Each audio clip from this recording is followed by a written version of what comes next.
ආයුබෝවන්. අද මම ඔයාලට කියලා දෙන්නේ ඉලෙක්ට්‍රොනික විද්‍යාවේ තියෙන හරිම වැදගත් උපාංගයක් ගැන.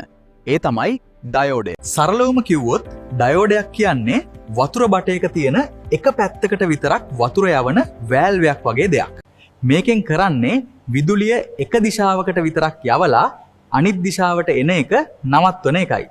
ඩයෝඩයක් ප්‍රධාන ක්‍රම දෙකකට වැඩ කරනවා. අපි මේකේ ධන පැත්තට බැටරිය ධනාග්‍රය සම්බන්ධ කළොත් ඒක ඉදිරි නැඹුරුව කියලා හඳුන්වනවා. එතකොට විදුලිය ගලාගෙන යනවා හරියට ඇරුණු දොරක් වගේ. හැබැයි අපි මේක අනිත් පැත්තට හැරෙව්වොත් ඒක පසු නැඹුරුව.